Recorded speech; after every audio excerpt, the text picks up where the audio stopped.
अस्सलाम वालेकुम नाजरीन। प्रोग्राम ਅੱਜ ਦੀ ਗੱਲ ਨਾਲ ਮੈਂ ਹਾਂ ਤੁਹਾਡਾ ਮੇਜ਼ਬਾਨ ਸ਼ਾਹਿਦ ਸਕਲੈਨ ਲੱਕ। ਕ੍ਰਿਕਟ ਦੇ ਹਵਾਲੇ ਨਾਲ ਸਭ ਤੋਂ ਪਹਿਲਾਂ ਗੱਲ ਕਰਾਂਗੇ ਕਿਉਂਕਿ ਹਾਲ ਹੀ ਤੱਕ ਇਹ ਫੈਸਲਾ ਨਹੀਂ ਹੋ ਸਕਿਆ ਕਿ ਆਇਆ ਪਾਕਿਸਤਾਨ ਜਿਹੜਾ ਵਰਲਡ ਕੱਪ T20 ਉਹਦੇ ਵਿੱਚ ਸ਼ਿਰਕਤ ਕਰੇਗਾ ਜਾਂ ਨਹੀਂ ਕਰੇਗਾ।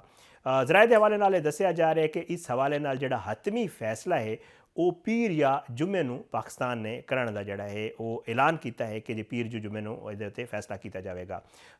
ਜਿਹੜਾ ਬੰਗਲਾਦੇਸ਼ ਹੈ ਉਹਨੂੰ ਵਰਲਡ ਕੱਪ ਤੋਂ ਬਾਹਰ ਕਰਨ ਦੇ ਫੈਸਲੇ ਉੱਤੇ ਜਿਹੜਾ ਹੈ ਉਹ ICC ਦੇ ਖਿਲਾਫ ਕੋਲ ਜਿਹੜਾ ਹੈ ਉਹਨਾਂ ਕੋਲ ਵੀ ਭਰਪੂਰ ਇਹਤਜਾਜ ਕੀਤਾ ਜਾਏਗਾ ਇਸ ਫੈਸਲੇ ਦੇ ਉੱਤੇ।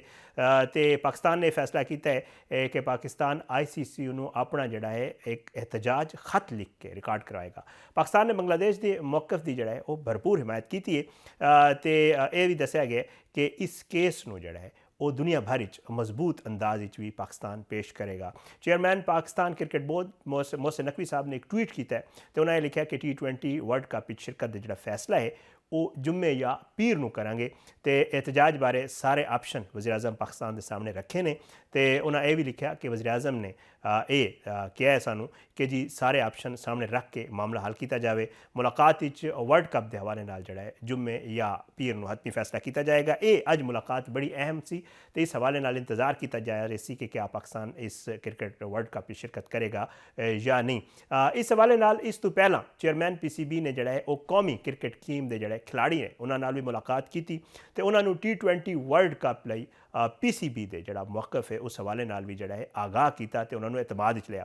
ਖਿਲਾੜੀਆਂ ਨੇ chairman Pakistan cricket board Mohsin Naqvi ਦੇ ਅਸੂਲੀ ਮੌਕਫ ਨੂੰ ਜਿਹੜਾ ਉਸਰਾ ਅਤੇ ਉਹਨਾਂ ਨੂੰ ਮੁਕੰਮਲ ਹਿਮਾਇਤ ਦਾ ਵੀ ਯਕੀਨ ਦਿਲਾਇਆ। मोहसिन नकवी ਨੇ ਇਹ ਆਖਿਆ ਕਿ ਜੀ ਭਾਰਤ ਵਿੱਚ ਨਾ ਖੇਡਣ ਦਾ ਜਿਹੜਾ ਬੰਗਲਾਦੇਸ਼ ਕ੍ਰਿਕਟ ਬੋਰਡ ਦਾ ਫੈਸਲਾ ਹੈ ਉਹ ਅਸੂਲਾਂ 'ਤੇ ਮਬਨੀ ਹੈ ਅਤੇ ਪਾਕਿਸਤਾਨ ਕ੍ਰਿਕਟ ਬੋਰਡ ਜਿਹੜਾ ਹੈ ਉਹ ICC ਦੇ ਦੋਹਰੇ ਮਿਆਰ ਨੂੰ ਮੁਸਤਰਦ ਕਰਦਾ ਹੈ।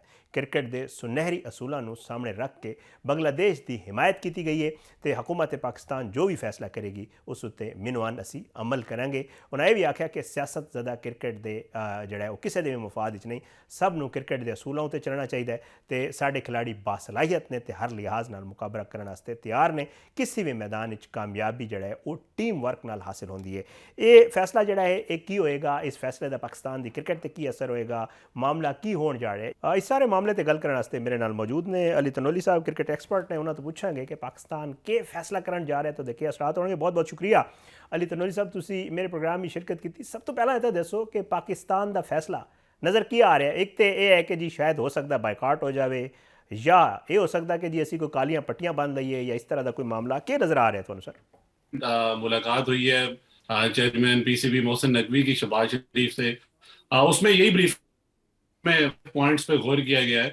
उसमें यही बात की है कि जो माजी के वाक़यात हैं वो गिनाए गए हैं। उसमें बताया है कि जब इंडिया ने चैंपियंस ट्रॉफी में पाकिस्तान आने से जब इनकार किया था तो उनकी बात आई, मामला जब बांग्लादेश ने किया तो उनकी बात नहीं सुनेगी।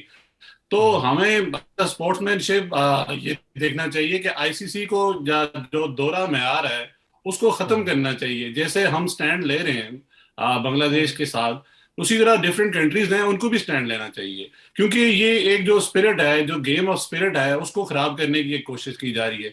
आपने देखा होगा इतने अरसे से यही मामला होता है कि हैंडशेक नहीं होता, फिर कोई सियासी बात दरमियान में आ जाती है जिसकी वजह से पूरी गेम है होती है।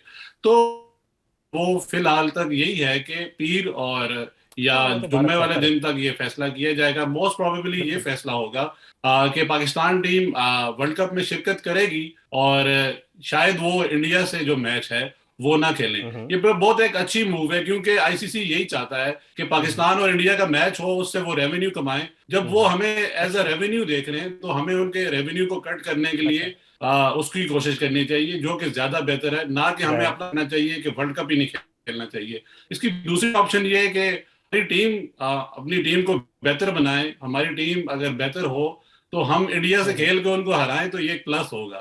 मामला ये है कि आपने भी रिसेंट भी देखा,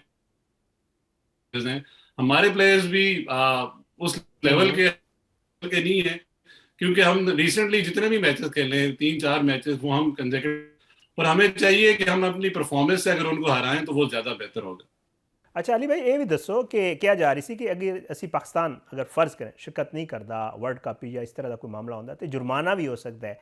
ਐਸੀ ਵੀ ਕੋਈ ਪੋਸੀਬਿਲਿਟੀ ਸੀ ਕਿ ਆਈਸੀਸੀ ਜੁਰਮਾਨਾ ਕਰ ਦਿੰਦਾ, ਉਸ ਜੁਰਮਾਨੇ ਕੋਲ ਵੀ ਜ਼ਾਹਿਰੀ ਗੱਲ ਹੈ ਉਹ ਅੱਛੀ ਖਾਸੀ ਇੱਕ ਅਮਾਊਂਟ ਹੋਣੀ ਸੀ ਨਾ, ਤੇ ਉਹ ਵੀ ਕੋਈ ਹੈ ਆਪਸ਼ਨ ਇਸ तरह का? जी, ब्रीफिंग में ये बात भी डिस्कस हुई है कि अगर हम शिरकत नहीं करते तो हमारा जो रेवेन्यू शेयरिंग है वो नहीं आएगा। और क्योंकि आपको पता है अच्छा। कि पाकिस्तान चौथा बड़ा बोर्ड है और हमारा हम्म। बहुत ज्यादा है, हमारी जो व्यूअरशिप है वो बहुत ज्यादा है, इसी तरह जो हम्म। स्पॉन्सरशिप का जो हिस्सा है वो बहुत ज्यादा है, तो वो हम्म। हमें काफी नुकसान होगा। जहां तक अच्छा। जुर्माने की बात है, जुर्माना तो खैर इतना नहीं होगा और शायद ना भी हो, ठीक। पर उसका मसला ये सही। है कि हमारे जो रेवेन्यू है जिसमें हम ज्यादा डिपेंड करते हैं, जो क्रिकेट बोर्ड है वो जो रेवेन्यू शेयरिंग है उस पर काफी डिपेंड करता हम्म। है और वो काफी बड़ी हम्म। अमाउंट होती है। तो हम्म। पाकिस्तान वो शायद नहीं छोड़ना चाहता है, क्योंकि अभी जो ब्रीफिंग भी हुई उसमें मोहसिन नकवी ने ये पॉइंट भी रेज किया कि अगर हम शिरकत नहीं करते तो हमारा जो हम्म। रेवेन्यू शेयरिंग है वो नहीं आएगा। उसके अलावा जब हम्म। फिर उन्होंने बात, इसको दूसरी नजर से अगर हम ऑप्शन यूज करें कि जो हमारा हम्म। 15 फरवरी का मैच है इंडिया से, अगर हम वो बाइकआउट करें तो ये एक ज्यादा बेहतर अच्छा। ऑप्शन होगी। इससे हम रेवेन्यू शेयरिंग भी जो उससे वो भी हमें मिल जाएगी, और जो हम इंडिया को ठीक। टैलेंट पहुंचा सकते हैं वो भी पहुंचा सकते हैं, और जो अपना एक मैसेज है, जो हम्म। यूनिटी है वो बांग्लादेश के साथ शो भी कर सकते हैं, और आईसीसी को भी एक हम्म। मैसेज दे सकते हैं कि हम भी ये एहतजाज रिकॉर्ड करा रहे हैं। ਅੱਛਾ ਆਖਿਰ 'ਚ ਇਹ ਦੱਸੋ ਕਿ ਜ਼ਾਹਿਰੀ ਗੱਲ ਹੈ ਤੁਹਾਨੂੰ ਪਤਾ ਹੈ ਭਾਰਤ ਇਹ ਕਰਦਾ ਰਹਿੰਦਾ ਔਰ ਅੱਜ ਤੋਂ ਅਗਰ ਅਗਰ ਅਸੀਂ ਕੋਈ ਫੈਸਲਾ ਕਰਨੇ ਆ ਜਮਰਾਤ ਜਾਂ ਪੀਰ ਵਾਲੇ ਦਿਨ ਤੇ ਫਿਰ ਤੇ ਭਾਰਤ ਇਹੀ ਕਹੇਗਾ ਕਿ ਜੀ ਪਾਕਿਸਤਾਨ ਕਿਉਂਕਿ ਖੇਡ ਨਹੀਂ ਸਕਦਾ ਸੀ ਸਾਡੇ ਨਾਲ ਇਸ ਵਾਸਤੇ ਨਸ ਗਏ ਨੇ ਤੇ ਇਹ ਵੀ ਤੇ ਕਰਦਾ ਨਾ ਇੰਡੀਆ ਇਹਨੂੰ ਤੇ ਪਲੇ ਤੇ ਕਰੇਗਾ ਨਾ। नहीं, ये बिल्कुल क्योंकि अभी ये इंडियन जो मीडिया वो यही बात कर रहा है, वो कल से ये बात कर रहे हैं कि हम्म। बांग्लादेश का तो वो, क्योंकि वो शुरू से कह रहे थे कि बांग्लादेश का तो हाँ। शायद वो लेवल नहीं है कि वो पाकिस्तान की हाँ। तरह बात मनवा सके। तो हम्म। ये जो अभी आपने पॉइंट रेज किया ये बड़ा सॉलिड है, क्योंकि वो ये बात भी करते हैं कि अब ये भाग हम्म। जाएंगे, भाग हम्म। के पिछले जो 3-4 मैचेस हुए हैं वो ये वन साइडेड हारे हैं, नहीं जी हमसे जी जी। कम्पीट नहीं कर सकते, ये हमसे जीत नहीं हम्म। सकते। और देखा जाए ज़बरदस्त। तो कहीं ना कहीं ये बात वैलिड भी है, क्योंकि देखा जाए तो हम 3-4 मैचेस T20 के वन साइडेड हारे हैं, हमारी जी। Performance up to the mark नहीं है, जो कि हमें up to the hmm. Mark करनी चाहिए। जैसे कि मैंने आपको पहले हम्म। सवाल पे कहा था कि सिर्फ ये फोकस है कि हम को 15 फरवरी को मैच हराना है।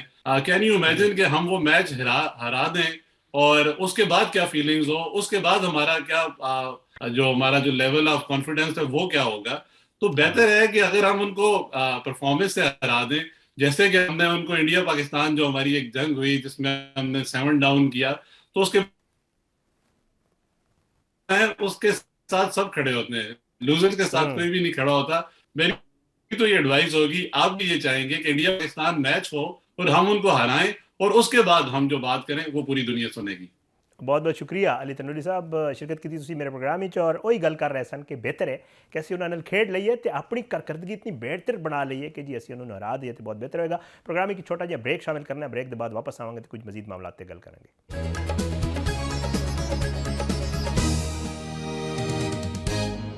ਵੈਲਕਮ ਬੈਕ ਨਾਜ਼ਰੀਨ ਤੇ ਪ੍ਰੋਗਰਾਮ ਦੇ ਇਸ ਹਿੱਸੇ 'ਚ ਜ਼ਰਾ ਗੱਲ ਕਰਨੇ ਹਾਂ ਬਸੰਤ ਦੇ ਹਵਾਲੇ ਨਾਲ। ਪੰਜਾਬ ਵਿੱਚ 6 ਤੋਂ 8 ਫਰਵਰੀ ਵਾਲੇ ਦਿਨ ਜਿਹੜਾ ਉਹ ਬਸੰਤ ਮਨਾਉਣ ਦਾ ਬਾਕਾਇਦਾ ਤੌਰ ਤੇ ਫੈਸਲਾ ਕਰ ਲਿਆ ਗਿਆ, ਲੇਕਿਨ ਉਹਦੇ ਬੜੇ ਇਤਰਾਜ਼ਾਤ ਵੀ ਆ ਰਹੇ ਨੇ। ਆਲਦੋ ਇਹਨੂੰ ਬੜਾ ਮਸ਼ਰੂਤ ਕੀਤਾ ਗਿਆ, ਉਹਦੇ 'ਚ ਬੜੇ ਸਖਤ ਸ਼ਰਤਾਂ ਰੱਖਿਆ ਗਏ ਨੇ। ਜਿਹੜੇ ਵਜ਼ੀਰ ਆਲਾ ਪੰਜਾਬ ਸਾਹਿਬਾ ਮਰੀਮ ਨਵਾਜ਼ ਸਾਹਿਬਾ ਨੇ ਉਹਨਾਂ ਨੇ ਕਿਹਾ ਕਿ ਜੀ 20 ਲੱਖ ਰੁਪਏ ਤੱਕ ਜੁਰਮਾਨਾ ਹੋਏਗਾ ਤੇ ਗਲਤ ਡੋਰ ਉੱਤੇ 5 ਸਾਲ ਦੀ ਸਜ਼ਾ ਵੀ ਹੋਏਗੀ। ਨਾਲ ਨਾਲ ਉਹਨਾਂ ਨੇ ਜਿਹੜੇ ਪਤੰਗਾਂ ਨੇ ਜਾਂ ਗੁੱਡੇ ਨੇ ਉਹਨਾਂ ਦੇ ਹਵਾਲੇ ਨਾਲ ਵੀ ਦੱਸਿਆ ਕਿ ਜੀ ਉਹਨਾਂ ਦਾ ਇੱਕ ਸਪੈਸੀਫਿਕ ਸਾਈਜ਼ ਹੋਏਗਾ।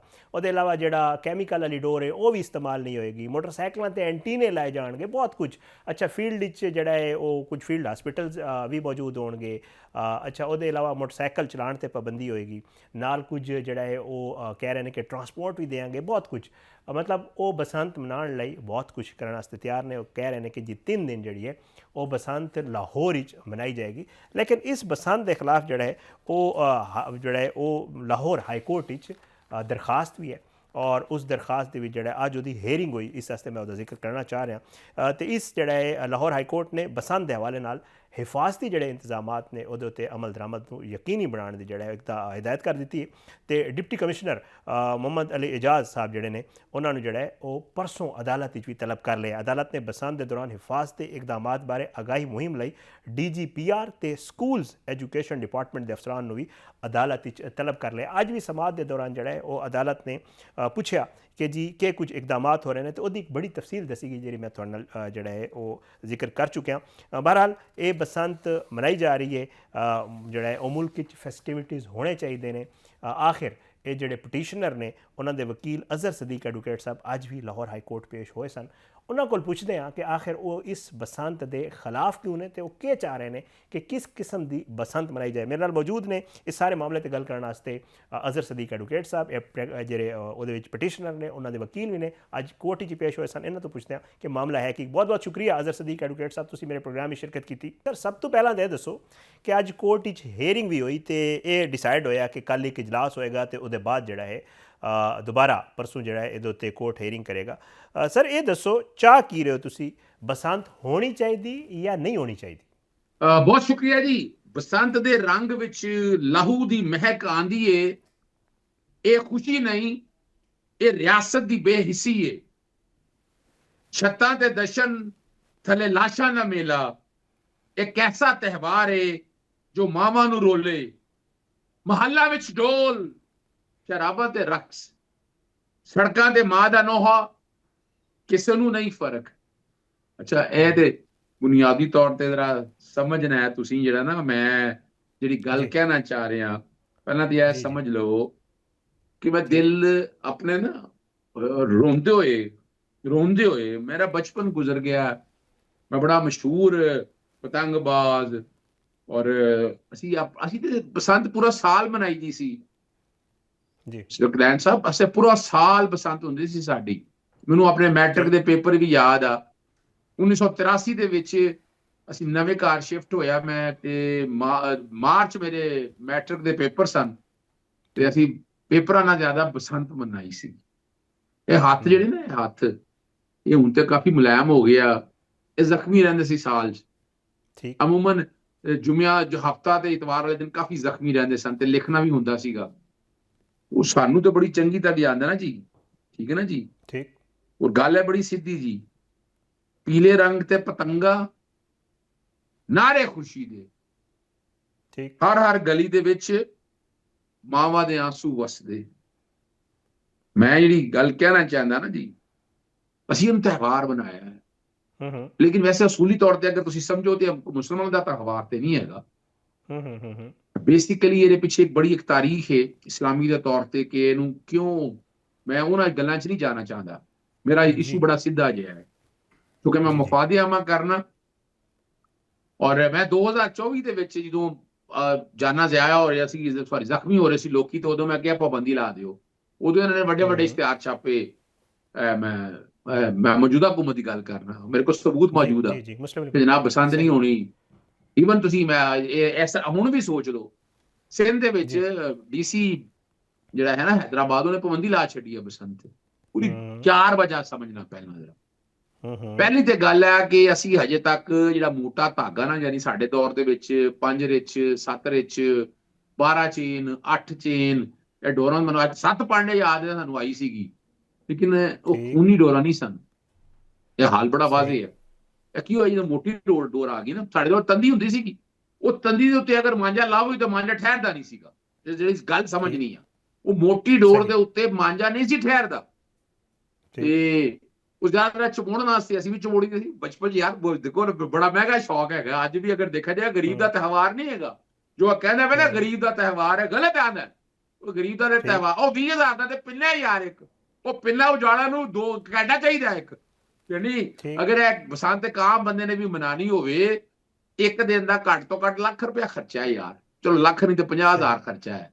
ਇਹ ਗਰੀਬ ਆਦਮੀ ਜਿਹੜੀ ਤਨਖਾਹ ਹੀ 40,000 ਰੁਪਇਆ, ਉਹ ਵਿਚਾਰਾ ਕੀ ਉਹ ਲੁੱਟੇਗਾ ਹੀ ਨਾ। ਚਲੋ ਅਸੀਂ ਉਦੋਂ ਹੁੰਦਾ ਸੀਗਾ ਕਿ ਨਾ ਅਸੀਂ ਤੰਦੀ ਦੇ ਗੁੱਡੀਆਂ ਡਾਣੀਆਂ ਤੇ ਨਾ ਚਮੋੜਨ ਵਾਸਤੇ ਮੋਟਰਸਾਈਕਲ ਦੀ ਤਾਰਾਂ ਲੈ ਕੇ ਆ ਜਾਣੀਆਂ ਬ੍ਰੇਕਾਂ ਵਾਲੀਆਂ, ਉਹਨੂੰ ਚਮੇੜਨਾ, ਚਮਾੜ ਕੇ ਸਾਰਾ ਬਣਾ ਕੇ ਨਾ ਜੀ, ਸਾਰਾ ਬਣਾ ਕੇ ਤੇ ਅਸਾਂ ਉਹਨੂੰ ਗੁੱਡੀਆਂ ਲੁੱਟ ਕੇ ਲਿਆ ਨਹੀਂ ਮੁਫਤ ਕੇ ਉਹ ਯਾਰ ਮੁਫਤ ਗਰੀਬਾਂ ਦਾ ਤਾਂ ਆਵਾਜ਼ ਸੀ ਨਾ ਜੀ, ਤੇ ਉਹ ਆ ਗਏ ਤੇ ਅਸੀਂ ਉਹੀ ਉਡਾਣੀਆਂ ਹੁੰਦੀਆਂ ਸਨ। ਉਹ ਡੋਰ ਹੱਥਾਂ 'ਚ ਆ ਜਾਂਦੀ ਸੀ, ਚਲੋ ਇੱਕ ਅੱਧਾ ਪਿੰਨਾ ਲੈ ਲਿਆ ਸੀ, ਪੈਸੇ ਤੇ ਬੜੇ ਜੋੜਦੇ ਹੁੰਦੇ ਸਨ, ਪੂਰਾ ਸਾਲ ਪੈਸੇ ਜੋੜਦੇ ਸਨ। ਤੇ ਫਿਰ ਉਦੋਂ ਛੱਤਾਂ ਤੋਂ ਲੋਕੀ ਕਰਦੇ ਸਨ, ਚਲੋ ਉਹ ਤੇ ਮਰਜ਼ੀ ਗੱਲ ਹੈ। ਜਾਂ ਇਹ ਜਿਹੜੀ ਹੈ ਨਾ, ਜਿਹੜੀ ਹੈ ਚੁਣਨ ਵਾਲੀਆਂ ਜਿਹੜੀ ਹੈ ਸੀ ਬ੍ਰੇਕਾਂ ਦੀ ਤਾਰਾਂ, ਉਹ ਬਿਜਲੀ ਦੇ ਖੰਭਾਂ ਦੇ ਵਿੱਚ ਗਿਰਦੀ ਸੀ, ਕਈ ਟਰਾਂਸਫਾਰਮਰ ਉੱਡ ਜਾਂਦੇ ਸੀ ਕਈ ਲੋਕਾਂ ਦਾ, ਤੇ ਕਿਸੇ ਇੱਕ ਅੱਧੇ ਦੀ ਮੌਤ ਵੀ ਹੋ ਜਾਂਦੀ ਸੀ। ਉਹ ਜੋ ਕਰੰਟ ਪੈਂਦਾ ਸੀਗਾ। ਹੋਇਆ ਕੀ 2005 ਦੇ ਵਿੱਚ ਨਾ, ਇਹ ਬੁਨਿਆਦੀ ਤੌਰ ਤੇ ਸਮਝਣਾ ਕਿ ਬਸੰਤ ਜਿਹੜਾ ਨਾ ਜਿਵੇਂ ਦੁਸ਼ਮਣੀਆਂ ਨਹੀਂ ਪਾਲਦਾ, ਜਿਹੜਾ ਮਸਲਾ ਖਰਾਬ ਹੋਇਆ। ਮੈਂ ਆਪਣੇ ਮਹੱਲੇ 'ਚ ਮੈਂ ਆ ਤੇ ਮੈਂ ਚਾਹਾਂਗਾ ਮੇਰੇ ਨਾਲ ਕੋਈ ਗੁੱਡਾ ਕੋਈ ਮੇਰੇ ਮੁਕਾਬਲੇ 'ਚ ਖਲੋ ਸਕੇ। ਜਦੋਂ ਇੱਥੇ ਮੋਟੀ ਡੋਰ ਆਈ ਤੇ ਕੈਮੀਕਲ ਆ ਗਿਆ, ਉਹਦੇ ਨਾਲ ਕੀ ਹੋਇਆ ਕਿ ਉਹ ਤੁਸੀਂ ਜਿਹੜੀ ਸਮਝ ਲਓ ਸਟੀਲ ਦੀ ਤਾਰ ਬਣ ਗਈ ਹੈ ਨਾ ਜੀ, ਉਹ ਮਹੱਲੇ 'ਚ ਸ਼ੇਰ ਬਣ ਗਿਆ। ਉਹਨੇ ਜਿਹਨਾਂ ਮਰਜ਼ੀ ਵੱਢ ਕੇ ਪੱਟ ਕੇ ਰੱਖ ਛੱਡਿਆ। ਉਹ ਫਿਰ ਗਲੇ ਵੱਢਣੇ ਸ਼ੁਰੂ ਕਰ ਦਿੱਤੇ। ਜਦੋਂ ਗਲੇ ਵੱਢੇ ਤੇ ਮੈਨੂੰ ਫਿਰ ਆਪ ਖੁਦ ਉੱਠਣਾ ਪਿਆ। 2005 ਚੋਂ ਚੀਫ ਜਸਟਿਸ ਇਫ਼ਤਿਖਾਰ ਚੌਧਰੀ ਫਿਰ ਹਾਈ ਕੋਰਟ 'ਚ ਰਿਟਾਂ ਫਾਈਲ ਕੀਤੀਆਂ ਔਰ ਫਿਰ ਕਾਨੂੰਨ ਵੀ ਬਣਾਏ, ਲੇਕਿਨ ਉਹਦੇ ਬਾਵਜੂਦ ਬਾਜ਼ ਨਹੀਂ ਆ ਸਕਿਆ ਕੰਮ। ਤੇ ਇਹ 2024 ਚ ਸ਼ੁਰੂ ਕੀਤਾ ਨਾ ਇਹਨਾਂ ਨੇ ਕੰਮ, ਤੇ ਮੈਂ ਪਟੀਸ਼ਨ ਫਾਈਲ ਕੀਤੀ। 2024 ਦੀ ਪਟੀਸ਼ਨ ਆ। 2025 ਚ ਅਸਲ ਚ ਆਇਆ ਕਿ ਨਵਾਜ਼ ਸ਼ਰੀਫ ਸਾਹਿਬ ਨੂੰ ਕਰਨ ਨੂੰ ਹੋਰ ਕੁਝ ਨਹੀਂ ਸਾਬਕਾ ਵਜ਼ੀਰ ਆਜ਼ਮ ਹੈ ਨਾ, ਉਹ ਇੱਕ ਲੈਂਡ ਅਥਾਰਟੀ ਹੈ, ਔਰ ਜੇ ਬੈਠੇ ਉਹਨੇ ਕਿਹਾ ਪਤੰਗਬਾਜ਼ੀ ਅੰਦਾਜ਼ਾ ਲਗਾਓ, ਉਹ ਮੁਲਕ ਦਾ ਸਾਬਕਾ ਵਜ਼ੀਰ ਆਜ਼ਮ ਤੇ ਪਤੰਗਬਾਜ਼ੀ ਯਾਰ ਗੁਜ਼ਾਰਾ ਯਾਰ। ਬੜੇ ਲੋਕਾਂ ਨੂੰ ਬੁਲਾਇਆ, ਕਈਆਂ ਨੇ ਇਤਰਾਜ਼ ਚੁੱਕੇ, ਮੇਰੇ ਕੋਲ ਮਿੰਟਸ ਆਫ ਮੀਟਿੰਗ ਮੌਜੂਦ ਆ। ਉਹਨਾਂ ਨੇ ਕਿਹਾ ਕਿ ਕਾਨੂੰਨ 'ਚ ਤਰਮੀਮ ਕਰੋ। ਉਹ ਬਜਾਏ ਕਾਨੂੰਨ 'ਚ ਤਰਮੀਮ ਕਰਨ ਦੇ ਚੁੱਪ ਕਰਕੇ ਬੈਠੇ ਰਹੇ। ਇੱਕਦਮ ਖਿਆਲ ਆਇਆ ਰਾਤ ਨੂੰ ਤੇ ਬਹਿ ਕੇ ਇੱਕ ਆਰਡੀਨੈਂਸ ਜਾਰੀ ਕਰਤਾ। ਮੈਂ ਆਰਡੀਨੈਂਸ ਜਾਰੀ ਕੀਤਾ ਕਿ ਆਰਡੀਨੈਂਸ ਕਿਉਂ ਕੀਤਾ, ਕਰਨਾ ਸੀ ਤਾਂ ਪਾਰਲੀਮੈਂਟ ਪੰਜਾਬ ਅਸੈਂਬਲੀ 'ਚ ਬਹਿ ਕੇ ਉਹ ਆਰਡੀਨੈਂਸ ਸਾਰੇ ਕਰਕੇ ਚੀਜ਼ਾਂ ਸਾਰੀਆਂ ਲਿਆ। ਫਿਰ ਨੋਟੀਫਿਕੇਸ਼ਨ ਦੇ ਛੱਡਿਆ ਇਹਨਾਂ ਨੇ ਪਤੰਗ ਦਾ, ਫਿਰ ਮੈਂ ਚੱਕ ਲਿਆ। ਫਿਰ 3 ਵਾਕਿਏ ਐਸੇ ਹੋ ਗਏ ਜਿਹੜੇ ਸਬੂਤ ਸਾਰੇ ਸਾਹਮਣੇ ਲਾ ਦਿੱਤੇ। ਨਾ ਤੇ ਅੱਜ ਤੱਕ ਉਹ ਧਾਗੇ ਦੀ ਇੰਪੋਰਟ ਰੋਕੀ ਗਈ ਆ, ਨਾ ਉਹ ਕੈਮੀਕਲ ਰੋਕਾ ਗਿਆ। ਤੇ ਕਮਾਲ ਦੀ ਗੱਲ ਹੈ, ਪੰਜਾਬ 'ਚ ਪਾਬੰਦੀ ਆ, ਉਹ ਬਾਕੀ ਸੂਬਿਆਂ 'ਚ ਜਿਹੜੀ ਮੈਂ ਸਮਗਲਿੰਗ ਦੇ ਸਬੂਤ ਲਾਇਆ ਕਿ ਜਦੋਂ ਸੂਬਾ ਖੈਬਰ ਪਖਤੂਨਖਵਾ ਤੋਂ ਉਹ ਚਰਖੀਆਂ ਵਾਲੀ ਡੋਰ ਆਉਂਦੀ ਪਈ ਆ, ਉਹ ਬਕਾਇਦਾ ਮੈਂ ਯਾਨੀ ਪੁਲਿਸ ਨੇ ਫੜੀ ਵੀ ਆ। ਇਹਦਾ ਮਤਲਬ ਕੀ ਆ ਕਿ ਤੁਸੀਂ ਰੋਕ ਨਹੀਂ ਸਕਦੇ। ਹੁਣ ਇਹ ਗੱਲਾਂ ਸਾਰੀਆਂ ਮੈਂ ਰਿਕਾਰਡ, ਇਹਨਾਂ ਨੇ ਫਿਰ ਕਾਨੂੰਨ ਬਣਾਤਾ ਹੈ, ਕਾਨੂੰਨ ਨੂੰ ਵੀ ਮੈਂ ਚੈਲੰਜ ਕਰ ਦਿੱਤਾ। ਹੁਣ ਗੱਲਾਂ ਬੜੀਆਂ ਮਜ਼ੇਦਾਰ ਆ, 4 ਇਸ਼ੂ ਬੜੇ ਮਜ਼ੇਦਾਰ। ਇੱਕ ਤੇ ਸਮਝਣਾ ਕਿ ਨਾ ਚਲੋ ਮਨਾਣੀ ਵੀ ਆ, ਮੈਂ ਕਿਹਾ ਮੈਨੂੰ ਕੋਈ ਇਤਰਾਜ਼ ਨਹੀਂ, ਕੱਲ ਕੋਈ ਮਰੇਗਾ ਤੇ ਜ਼ਿੰਮੇਵਾਰੀ ਲਓ ਨਾ। ਤੇ ਦੂਸਰੀ ਜਿਹੜੀ ਖਤਰਨਾਕ ਗੱਲ ਆ ਕਿ ਇਹ ਕਾਨੂੰਨ ਦਾ ਸਿਆਸੀ ਇਸਤੇਮਾਲ ਜ਼ਿਆਦਾ ਹੋਣਾ ਹੈ। ਕਿਸ ਤਰ੍ਹਾਂ, ਜਦੋਂ ਬਗੈਰ ਵਾਰੰਟ ਤੋਂ ਜਿੰਨੇ ਮਰਜ਼ੀ ਘਰ ਵੜ ਜਾਓ, ਛੱਤ ਤੇ ਚੁੱਕ ਲਓ, ਯਾਨੀ ਫਰਜ਼ ਕਰੋ ਕੋਈ 804 ਪਤੰਗ ਉਡਾਏਗਾ, ਰੋਡ ਨਹੀਂ 804 ਪਤੰਗਾਂ, ਜਦੋਂ ਉਡਾਏਗਾ ਜਾਂ ਬਣਾਏਗਾ ਉਹ ਚੁੱਕ ਕੇ ਫੜ ਲੈਣਗੇ ਉਹਨੂੰ। ਅੱਛਾ ਕਿ ਕੈਮੀਕਲ ਡੋਰ ਨਹੀਂ ਹੈਗੀ, ਅੱਛਾ ਹੋਰ ਕਾਨੂੰਨ 'ਚ ਇਜਾਜ਼ਤ ਦਿੱਤੀ ਹੋਈ ਆ। ਫਿਰ ਛੋਟੇ ਬੱਚਿਆਂ ਨੂੰ 50,000 ਰੁਪਏ, ਉਹ ਗਰੀਬ ਆਦਮੀ ਬੱਚਾ ਉਹ ਖਾਣ ਨੂੰ ਰੋਟੀ ਨਹੀਂ ਤੇ 50,000 ਰੁਪਏ ਜੁਰਮਾਨਾ ਉਹਨੂੰ। ਜ਼ੁਲਮ ਔਰ ਜ਼ਿਆਦਤੀ ਅੱਜ ਅਦਾਲਤ 'ਚ ਵੀ ਇਹ ਗੱਲਾਂ ਸਾਰੀਆਂ ਹੋਈਆਂ ਨੇ। ਬੁਨਿਆਦੀ ਤੌਰ ਦੇ ਉੱਤੇ ਪੂਰੇ ਲਾਟ 'ਚ ਮਨਾਣੀ ਹੈ। ਵੈਸੇ 3 ਦਿਨ ਦੀ ਬਸੰਤ, ਉਹ ਮੈਂ ਕਿਹਾ ਜੀ 3 ਦਿਨ ਕੀ ਆ ਜੀ, ਐਡਾ ਵੱਡਾ ਕਿਹੜਾ ਤਿਉਹਾਰ ਆ, ਛੁੱਟੀ ਇੱਥੇ ਕਰੀ ਦੇ ਨਹੀਂ, 3 ਦਿਨ ਦੀ ਛੁੱਟੀ ਦੇ ਦਿਓ ਜਾਂ 3 ਦਿਨ। ਅੱਛਾ ਉਹਨਾਂ ਨੇ ਅੱਜ ਇੱਕ ਗੱਲ ਹੋਰ ਕਹੀ ਆ ਕਿ ਨਾ 45 ਲੱਖ ਮੋਟਰਸਾਈਕਲਾਂ ਤੇ ਅਸੀਂ 10 ਲੱਖ ਐਂਟੀਨਾ ਦੇਵਾਂਗੇ, ਤੇ 35 ਲੱਖ ਦਾ ਕੀ ਕਸੂਰ ਆ ਜੀ। ਅੱਛਾ ਜੀ ਬੱਸਾਂ ਚਲਾਵਾਂਗੇ, ਕਿੰਨੀਆਂ ਬੱਸਾਂ ਚਲਾ ਲਓਗੇ ਤੁਸੀਂ ਜੀ? ਜਿਹੜੇ ਸੜਕ ਤੇ ਫਿਰਨ ਉਹਨਾਂ ਦਾ ਕੀ ਕਰੋਗੇ? ਜਿਹੜਾ ਸਾਈਕਲ ਚੱਲਦਾ ਪਿਆ ਉਹਦਾ ਕੀ ਕਰੋਗੇ ਤੁਸੀਂ? ਤੁਸੀਂ ਤਾਂ ਦੇਖੋ। ਔਰ 3 ਜ਼ੋਨ ਆ। ਮੈਂ ਇਹਨਾਂ ਨੂੰ ਕਿਹਾ, ਮੈਂ ਕਿਹਾ ਤੁਸੀਂ ਪਹਿਲਾਂ ਦੇ ਇੱਕ ਤੇ ਅੰਦਰੂਨ ਸ਼ਹਿਰ ਦੇ ਵਿੱਚ ਵੀ ਰਿਪੋਰਟ ਮੰਗੀ ਆ ਕਿ ਕਿੰਨੀ ਜਗ੍ਹਾ ਤੇ ਤੁਸੀਂ ਸਾਨੂੰ ਕੀ ਐਕਸ਼ਨ ਲਿੱਤੇ ਆ, ਉਹ ਗੱਲਾਂ ਮੈਂ ਸਾਰੀਆਂ ਮੰਗੀਆਂ ਨੇ, ਉਹ ਡਿਟੇਲਾਂ ਮੰਗੀਆਂ ਨੇ ਸਾਰੀਆਂ। ਉਹ ਅਦਾਲਤ ਨੇ ਪਰਸੋਂ ਤੱਕ ਦਾ 28 ਤਾਰੀਖ ਤੱਕ ਦੇ ਸਮਾਅਤ ਮੁਲਤਵੀ ਕੀਤੀ ਆ। ਔਰ ਇਹ ਮੈਂ ਕਿਹਾ ਜੀ ਮੇਰੀ ਤਜਵੀਜ਼ ਆ ਹੈਗੀ ਆ ਕਿ ਇਹਨੂੰ ਮਖਸੂਸ ਇਲਾਕਿਆਂ 'ਚ ਬਣਾ ਲਿਆ ਜਾਵੇ ਅਗਰ ਬਣਾਉਣਾ ਵੀ ਹੈ। ਨੰਬਰ 1। ਨੰਬਰ 2 ਜਿਹੜਾ ਨਾ ਜੀ ਕਿ ਆਪਣਾ ਕੈਮੀਕਲ ਡੋਰ ਤੋਂ ਤੁਸੀਂ ਪਾਬੰਦੀ ਨਹੀਂ ਲਾਈ, ਤੁਸੀਂ ਜੇ ਡਰੋਨ ਉਡਾਣੇ ਆ ਪਤਾ ਨਹੀਂ ਕੀ ਇਹੋ ਜਿਹੀ ਗੱਲਾਂ ਕਰਦੇ ਪਿਆ। ਅਗਰ ਉਹ ਸਾਰੀਆਂ ਚੀਜ਼ਾਂ ਨੂੰ ਸਾਹਮਣੇ ਰੱਖ ਕੇ ਸਮਝੋ ਨਾ, ਮੇਰਾ ਇਸ਼ੂ ਇਹ ਨਹੀਂ ਹੈਗਾ ਬਣਾਓ ਬਸੰਤ ਤੁਸੀਂ। 1 ਦਿਨ ਕਿਉਂ ਨਹੀਂ ਬਣਾਓ, 3 ਦਿਨ ਕਿਉਂ ਬਸੰਤ ਬਣਾਉਣੀ ਹੈ? ਮੇਰਾ ਇੱਕ ਸਵਾਲ ਹੈ, ਕਿਸ ਗੱਲ ਤੋਂ, ਕਿਸ ਗੱਲ ਦੀ ਖੁਸ਼ੀ ਆ ਤੁਹਾਨੂੰ? ਤੁਸੀਂ ਕੋਈ ਜਿਹੜਾ ਤੁਸੀਂ ਇੰਡੀਆ ਕੋ ਜੰਗ ਜਿੱਤੀ ਉਹ ਤੇ 3 ਦਿਨ ਤੁਸੀਂ ਮਨਾ ਨਹੀਂ ਸਕੇ, ਐਡਾ ਵੱਡਾ ਕੰਮ ਸੀ, ਉਹ ਮਨਾ ਦੇਣਾ 3 ਦਿਨ। ਉਹਦਾ ਮੇਲਾ ਕਰਦੇ ਪਏ ਜੀ ਅਸੀਂ ਕਿ ਜਨਾਬ ਇੰਡੀਆ ਨੂੰ ਸ਼ਿਕਸਤ ਦਿੱਤੀ ਆ ਤੇ ਅਸੀਂ 3 ਦਿਨ ਮੇਲਾ ਬਣਾਵਾਂਗੇ ਤੇ ਅਸੀਂ ਸਾਰੇ ਸ਼ਿਰਕਤ ਕਰਾਂਗੇ। ਤੇ ਇਹ ਜਿਹੜੀ ਗੱਲ ਆ ਨਾ, ਇਹਨੂੰ ਜਿਉਂ ਤੱਕ ਸੇਫ ਨਹੀਂ ਹੁੰਦੀ, ਮਹਿਫੂਜ਼ ਬਸੰਤ ਨਹੀਂ ਹੁੰਦੀ, ਮੈਂ ਨਹੀਂ ਸਮਝਦਾ। ਮੇਰਾ ਕੰਮ ਹੈ, ਮੈਂ ਦਰਵਾਜ਼ਾ ਖਟਖਟਾਤਾ ਹੈ, ਅਦਾਲਤਾਂ ਦੇ ਹਕੂਮਤ ਨੇ ਇਜਾਜ਼ਤ ਦਿੱਤੀ ਹੈ, ਅਦਾਲਤਾਂ ਨੇ, ਮੈਂ ਆਪਣਾ ਰੋਲ ਅਦਾ ਕੀਤਾ ਹੈ। ਜ਼ਿੰਮੇਵਾਰੀ ਹੋਏਗੀ ਤੇ ਉਹਨਾਂ ਦੀ ਪੁੱਛਗਿੱਛ ਹੋਏਗੀ ਜੀ। ਅੱਛਾ ਨਹੀਂ ਅਦਰ ਸਿੱਧੀ ਸਾਹਿਬ ਇਹ ਵੀ ਤੇ ਦੱਸੋ ਨਾ, ਵੇਖੋ ਇਹਦੇ ਵਿੱਚ ਸਿਰਫ ਬਸੰਤ ਤੇ ਨਹੀਂ ਨਾ, ਇਹਦੇ ਵਿੱਚ ਤੇ ਬੜੇ ਪਹਿਲੂ ਨੇ। ਇੱਕ ਤੇ ਰੋਜ਼ਗਾਰ ਜੁੜਿਆ, ਲੋਕਾਂ ਦਾ ਰੋਜ਼ਗਾਰ ਹੁੰਦਾ। ਦੂਜਾ ਇਹ ਦੱਸੋ ਨਾ ਕਿ ਸਾਡੇ ਕੋਲ ਕਿਤਨੇ ਕੋਈ ਫੈਸਟੀਵਿਟੀਜ਼, ਮੇਲੇ ਠੇਲੇ ਪਹਿਲੇ ਹੀ ਲੱਗਦੇ ਸਨ, ਤੁਹਾਨੂੰ ਪਤਾ ਹੈ। ਸਾਡੇ ਕੋਲ ਹੋਰ ਕਿਹੜਾ ਕੋਈ ਮੌਕਾ ਹੈ? ਤੇ ਅਗਰ ਉਹ ਇੱਕ ਮਤਲਬ ਉਹ ਕਹਿ ਰਹੇ ਨੇ ਕਿ ਜੀ ਅਸੀਂ ਮਸ਼ਰੂਤ ਕਰ ਰਹੇ ਹਾਂ, ਅਸੀਂ ਕੋਈ ਤਰੀਕਾਕਾਰ ਬਣਾਵਾਂਗੇ ਔਰ ਅਸੀਂ ਪੂਰੇ ਪ੍ਰੋਪਰ ਉਹਨੂੰ ਇੰਪਲੀਮੈਂਟ ਕਰਾਂਗੇ, ਉਹਦੇ ਬਾਅਦ ਕਰਾਂਗੇ, ਤੇ ਫਿਰ ਕਿਹੜਾ ਇਤਰਾਜ਼ ਸਰ? ਦੇਖੋ ਮੈਂ ਤੁਹਾਨੂੰ ਦੋ ਗੱਲਾਂ ਮੈਂ ਤੁਹਾਨੂੰ ਬੜੀ ਵਾਅਦੇ ਦੱਸ ਦੇਵਾਂ ਜੀ। ਪਹਿਲੀ ਤੇ ਗੱਲ ਹੈਗੀ ਆ ਕਿ ਬਸੰਤ ਤੇ ਪਾਬੰਦੀ ਆ, ਤਰੇ ਵਾਕਿਆ ਹੋ ਗਿਆ, 3 ਵਾਕਿਆ ਹੋ ਗਿਆ, ਤੁਸੀਂ ਕੁਝ ਨਹੀਂ ਕਰ ਸਕਦੇ। ਹੁਣ ਰਿਕਾਰਡ ਦੀ ਗੱਲਾਂ ਨੇ, ਮੈਂ ਗਲਤ ਗੱਲ ਤੇ ਨਹੀਂ ਕਰਨੀ। ਤੁਸੀਂ ਅਗਰ ਹਜ਼ੂਰ ਦਾਤਾ ਸਾਹਿਬ ਦੇ ਦੌਰ ਤੇ ਮੇਲਾ ਹੁੰਦਾ ਹੈ, ਤੁਸੀਂ ਤੇ ਉਹ ਮੇਲਾ ਕਢਾਤਾ ਹੈਗਾ। ਸ਼ਾਲਾਮਾਰ ਬਾਗ ਦਾ ਮੇਲਾ ਹੁੰਦਾ ਸੀ, ਕਸੂਰ ਦਾ ਮੇਲਾ, ਬਾਬਾ ਬੁੱਲੇ ਸ਼ਾਹ ਦਾ ਮੇਲਾ ਹੁੰਦਾ ਸੀ। ਉਹ ਮੇਲਾ ਅਗਰ ਤੁਸੀਂ ਕਰਨਾ ਹੀ ਹੈ ਤੇ ਅੱਛਾ ਇਹ ਮੇਲਾ ਕਰਨ ਨੂੰ ਤੁਸੀਂ ਰੋਕਿਆ ਤੁਹਾਨੂੰ ਮੇਲਾ ਕਰਨ ਦਾ? ਰੋਕੋ ਮੇਲਾ। ਬਸੰਤੀ ਰੰਗ ਪਾਓ, ਆਪਣਾ ਬਸੰਤ ਪਾਲਾ ਉਡਾਂ, ਤੁਸੀਂ ਬਣਾਓ, ਮੈਨੂੰ ਕੀ ਅਰਜ਼ਾ, ਮੈਨੂੰ ਤਾਂ ਕੋਈ ਇਤਰਾਜ਼ ਨਹੀਂ ਹੈਗਾ। ਲੇਕਿਨ ਇਹ ਜਿਹੜੀ ਗੱਲ ਕਰਨਾ ਕਿ ਜਨਾਬ ਬੈਠੇ ਨਾ ਅਸੀਂ ਇਹ ਆਪਣਾ ਇਸ ਹਵਾਲੇ ਨਾਲ ਲੈ ਕੇ ਜਾਣਾ ਕਿ ਜਨਾਬ ਬਸੰਤ ਅਸੀਂ ਇਸ ਤਰੀਕੇ ਨਾਲ ਮਨਾਣੀ ਆ ਤੇ ਜਨਾਬ ਛੱਤਾਂ ਵੀ ਗਲੇ ਵੀ ਵੱਢਣੇ ਆ ਤੇ ਜ਼ਿੰਮੇਵਾਰ ਵੀ ਕੋਈ ਨਹੀਂ, ਵਿਚਾਰਾ ਇੱਕ SHO ਮਰ ਜਾਏਗਾ। SHO ਦਾ ਕੰਮ ਇਹੀ ਹੈਗਾ ਬਸੰਤ ਵਾਲਿਆਂ ਨੂੰ ਰੋਕਣ ਦਾ ਜਾਂ ਉਹਨਾਂ ਨੂੰ ਦੇਖਣ ਦਾ, ਯਾਨੀ ਕੀ ਚਾਹਨਾ ਕੀ ਹੈ? ਜਿਹੜੀ ਜਰਾ ਗੌਰ ਕਰੋ ਇਸ ਗੱਲ ਤੇ। ਅੱਛਾ ਛੁੱਟੀ ਦੇਣੀ ਆ, ਖੁਦਾਰਾ ਯਾਰ, ਪਹਿਲਾਂ ਹੀ ਮੁਲਕ ਦੀ ਇਕਨੋਮੀ ਦਾ ਕੀ ਹਾਲ ਹੋ ਗਿਆ।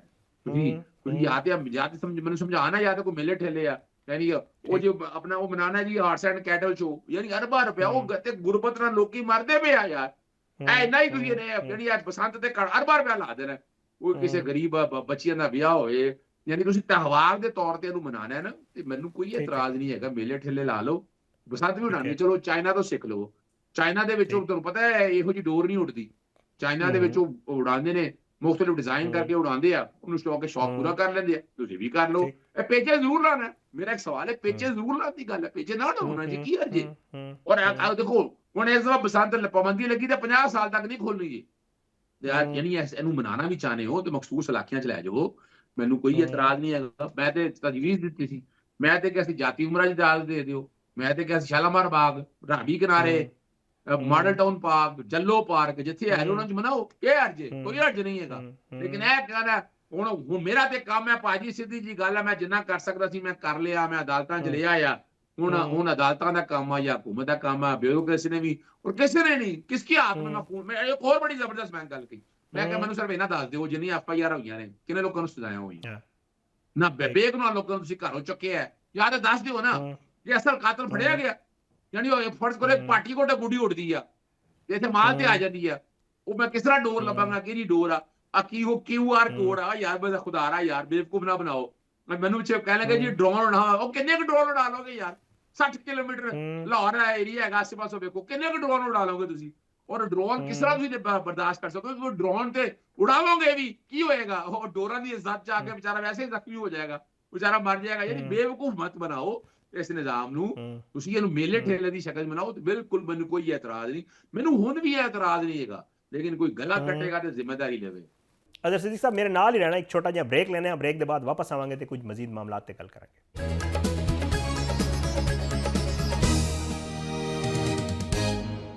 ਨਾਜ਼ਰੀਨ ਸਾਡੇ ਨਾਲ ਮੌਜੂਦ ਨੇ ਅਜ਼ਹਰ ਸਦੀਕ ਐਡਵੋਕੇਟ ਸਾਹਿਬ, ਬਸੰਤ ਦੇ ਹਵਾਲੇ ਨਾਲ ਗੱਲ ਕਰ ਰਹੇ ਹਾਂ। ਮੈਂ ਅਗਰ ਤੁਹਾਡੇ ਕੋਲ ਪੁੱਛਾਂ ਕਿ ਜੀ 1 2 3 4 ਤੁਸੀਂ ਇਹ ਦੱਸ ਦਿਓ ਕਿ ਜੀ ਬਸੰਤ ਹੋਣੀ ਚਾਹੀਦੀ, ਲੇਕਿਨ ਉਹਦੇ ਵਿੱਚ ਅਗਰ ਇਹ ਪ੍ਰੀਕਾਸ਼ਨਰੀ ਮੇਜਰਸ ਲੈ ਜਾਣ ਤੇ ਫਿਰ ਕੋਈ ਇਤਰਾਜ਼ ਨਹੀਂ, ਠੀਕ ਹੈ ਜੀ ਹੋ ਜਾਵੇ ਤੇ ਕੋਈ ਮਸਲਾ ਨਹੀਂ। ਦੇਖੋ ਜੀ ਮੈਂ ਇੱਕ ਤੁਹਾਨੂੰ ਛੋਟੀ ਜੀ ਗੱਲ ਦੱਸ ਦਵਾਂ, ਠੀਕ ਹੈ ਨਾ ਜੀ? ਔਰ ਮੈਂ ਅੱਜ ਵੀ ਤੁਹਾਨੂੰ ਮਤਲਬ ਵਜ਼ਾਹਤ ਨਾਲ ਦੇਖੋ ਮੈਂ 5-6 ਚੀਜ਼ਾਂ ਤੁਹਾਡੇ ਸਾਹਮਣੇ ਦੱਸ ਦੇਣਾ ਜੀ। ਪਹਿਲੀ ਤਾਂ ਗੱਲ ਹੈ ਜੀ ਇਹ ਮਖਸੂਸ ਇਲਾਕਿਆਂ 'ਚ ਹੋਵੇ, ਓਪਨ ਏਰੀਆਜ਼ 'ਚ ਹੋਵੇ, ਜਿੱਥੇ ਪਤਾ ਹੋਵੇ ਚਰਖੀ ਦੀ ਬਿਲਕੁਲ ਨਾ ਦੀ ਇਜਾਜ਼ਤ ਹੋਵੇ, ਪਿੰਨਾ ਹੋਵੇ, ਪਿੰਨਾ ਰੱਖ ਕੇ ਤੁਸੀਂ ਕਰੋ। ਹਰ ਘਰ ਪੂਰੇ ਲਾਟ 'ਚ ਨਹੀਂ ਤੁਸੀਂ ਕਰ ਸਕਦੇ। ਨੰਬਰ 2 ਪਰ ਜਿਹੜਾ ਤੁਸੀਂ ਪਾਬੰਦੀਆਂ ਲਾਉਣ ਲੱਗੇ ਹੋ, ਮੋਟਰਸਾਈਕਲਾਂ ਨਹੀਂ ਚੱਲਣਗੀਆਂ, ਇਹ ਕੀ ਗੱਲ ਹੋਈ ਯਾਰ? ਉਦਾਹਰਨ ਤੁਸੀਂ ਆਪਣੀ ਬਸੰਤ ਦੇ ਚੱਕਰ ਦੇ ਵਿੱਚ ਆਮ ਬੰਦੇ ਦੀ ਰੋਟੀ ਖਤਮ ਕਰਕੇ 3 ਦਿਨ ਵਿਚਾਰਾ ਭੁੱਖਾ ਰਹੇਗਾ ਬੰਦਾ ਯਾਰ। ਫਿਰ 3 ਦਿਨ ਦੀ ਕਿਉਂ ਕਰਦੇ ਪਿਓ? ਇੱਕ ਦਿਨ ਦੀ ਬਣਾ ਲਓ ਯਾਰ। ਇੱਕ ਦਿਨ ਰਾਤ ਯਾਨੀ ਪੈਸਿਵ ਬਣਾਉਂਦੇ ਹੁੰਦੇ ਸੀਗੇ ਕਿ ਰਾਤ ਨੂੰ ਹਫਤੇ ਦੀ ਰਾਤ ਵਾਲੇ ਦਿਨ ਨਾ, ਹਫਤੇ ਦੀ ਰਾਤ ਨੂੰ ਰਾਤ ਦੀ ਬਸੰਤ ਹੋਣੀ ਹੁੰਦੀ ਸੀ ਤੇ ਇਤਵਾਰ ਵਾਲੇ ਦਿਨ ਦਿਨ ਦੀ ਬਸੰਤ ਹੁੰਦੀ ਸੀ। ਨਾ ਛੁੱਟੀ ਨਾ ਕੋਈ ਗੱਲ ਨਾ ਵਾਸਤਾ। ਦੇਖੋ 3 ਦਿਨ ਛੁੱਟੀਆਂ ਮਨਾਓਗੇ ਤੁਸੀਂ ਯਾਰ, ਮੁਲਕ ਦੀ ਇਕਨੋਮੀ 70 ਕਰ ਇੱਕ ਦਿਨ ਬਸੰਤ ਮਨਾਓ ਤੁਸੀਂ, ਕੋਈ ਅਰਜ਼ ਨਹੀਂ ਹੈਗਾ। ਲੇਕਿਨ ਮਾਹਫੂਜ਼ ਦੇ ਬਾਰੇ ਨਾਲ ਇਹ ਗੱਲਾਂ ਦੱਸੀਆਂ, ਮਖਸੂਸ ਇਲਾਕੇ ਦੱਸ ਦਿੱਤੇ, ਔਰ ਤੁਸੀਂ ਅਗਰ ਚਾਹਨੇ ਵੀ ਹੋਗੇ ਇਹਨਾਂ ਚੀਜ਼ਾਂ ਨੂੰ ਉਸ ਤਰੀਕੇ ਨਾਲ ਲੈ ਕੇ ਜਾਣਾ ਔਰ ਉਸ ਤਰੀਕੇ ਨਾਲ ਮਨਾਉਣਾ ਵੀ ਚਾਹਨੇ ਹੋ ਤੇ ਫਿਰ ਇਹਦੇ ਵਿੱਚ ਨਾਲ ਤੈਅ ਕਰੋ ਕਿ ਜਨਾਬ ਅਗਰ ਕੋਈ ਜ਼ਿੰਮੇਵਾਰੀ ਹੋਈ, ਅਗਰ ਕੋਈ ਮਰਿਆ, ਕੁਝ ਜ਼ਖਮੀ ਹੋਇਆ, ਇਹਦੀ ਬਰਾਹ ਰਾਸਤ ਜ਼ਿੰਮੇਦਾਰੀ ਹੈ ਮੈਡਮ ਚੀਫ ਮਿਨਿਸਟਰ। ਕਾਬੀਨਾ ਪੂਰੀ ਹੋਵੇਗੀ ਨਾ ਜੀ, ਪੂਰੀ ਕਾਬੀਨਾ, ਬਿਊਰੋਕ੍ਰੇਸੀ ਨਾ ਫਸਾਓ ਇਸ ਕੰਮ ਦੇ ਵਿੱਚ। ਬਿਊਰੋਕ੍ਰੇਸੀ ਦਾ ਕੀ ਕੰਮ ਹੈਗਾ? ਤੁਹਾਨੂੰ ਤੁਸੀਂ ਆਪਣੇ ਸ਼ੌਕ ਪੂਰੇ ਕਰਨਾ ਚਾਹੁੰਦੇ ਹੋ। SHO ਦਾ ਕੀ ਕਸੂਰ ਹੈ? SHO ਨੇ ਅਗਰ ਕਰਦਾ ਵੀ ਹੈ ਕੋਈ, ਅਗਰ SHO ਨੇ ਇਹੋ ਜਿਹਾ ਕੰਮ ਕੀਤਾ ਵੀ ਹੈਗਾ, SHO ਨੂੰ ਕੀ SHO ਨੂੰ ਕਿਉਂ ਇਨਵੋਲਵ ਕਰਨਾ ਚਾਹੁੰਦੇ ਆ ਸਾਰੇ ਕੰਮ ਦੇ ਵਿੱਚ ਹੀ? ਅੱਛਾ, ਆਖਿਰ 'ਚ ਇਹ ਦੱਸ ਦਿਓ, ਮੈਂ ਬਲਕਿ ਇਹਦੇ ਨਾਲ ਹੀ ਜੁੜਿਆ ਟਾਪਿਕ ਹੈ ਵੈਸੇ, ਕਿ ਕੋਈ ਗਾਣਿਆਂ 'ਤੇ ਪਾਬੰਦੀ ਲੱਗੀ? 132 ਗਾਣੇ ਜਿਹੜਾ ਹੈ ਉਹ ਜਿਹੜੀ ਵਜ਼ਾਰਤ ਇਤਲਾਤ ਤੇ ਸਕਾਫਤ ਹੈ ਉਹਨਾਂ ਪਾਬੰਦੀ ਲਈ ਕਿ ਇਹ ਗਾਣੇ ਵੀ ਨਹੀਂ ਚੱਲਣਗੇ। ਔਰ ਪੰਜਾਬੀ ਗਾਣੇ ਨੇ, ਹਾਲਾਂਕਿ ਸਾਡੇ ਤੇ ਕਈ ਦੋਸਤ ਕਹਿ ਰਹੇ ਸਨ ਕਿ ਜੀ ਅਗਰ ਇਹਨਾਂ ਗਾਣਿਆਂ 'ਤੇ ਪਾਬੰਦੀ ਲੱਗ ਗਈ ਤੇ ਫਿਰ ਪਿੱਛੇ ਪੰਜਾਬੀ। ਤੇ ਇਹ ਦੱਸੋ, ਮੈਂ ਚਾਹਾਂਗਾ ਕਿ ਤੁਸੀਂ ਇਸ ਹਵਾਲੇ ਨਾਲ ਹੀ ਜ਼ਰੂਰ ਗੱਲ ਕਰੋ ਕਿ ਜੀ ਇੱਕ ਤਾਂ ਗਾਣਿਆਂ 'ਤੇ ਪਾਬੰਦੀ ਲੱਗ ਗਈ, ਔਰ ਦੂਜਾ ਇਹ ਹੈ ਕਿ ਇਹਨਾਂ ਗਾਣਿਆਂ ਦੀ ਜਿਹੜੀ ਲਿਸਟ ਆਈ ਤੁਸੀਂ ਵੀ ਵੇਖੀ ਹੋਏਗੀ, ਤੇ ਇਹਦੇ ਵਾਸਤੇ ਤਾਂ ਬੜੀ ਤਹਿਕੀਕ ਦੀ ਜ਼ਰੂਰਤ ਪਈ ਹੋਣੀ ਜਿਹੜੀ ਇੱਕ ਲਿਸਟ ਆਈ ਹੈ। ਅੱਛਾ ਦੇਖੋ, ਮੇਰੀ ਗੱਲ ਸੁਣੋ, ਹੁਣ ਬਸੰਤ ਤੁਹਾਨੂੰ ਪਤਾ ਹੈ, ਬਸੰਤ ਇੱਕ ਤਿਉਹਾਰ ਹੈ, ਰੰਗਾਂ ਦੀ ਪਹਿਚਾਨ ਹੈ, ਜੋ ਸਰਦੀਆਂ ਦੇ ਬਾਅਦ ਲਾਂਦੀ ਹੈ ਖੁਸ਼ੀਆਂ ਦੀ ਮੁਸਕਾਨ ਹੈ।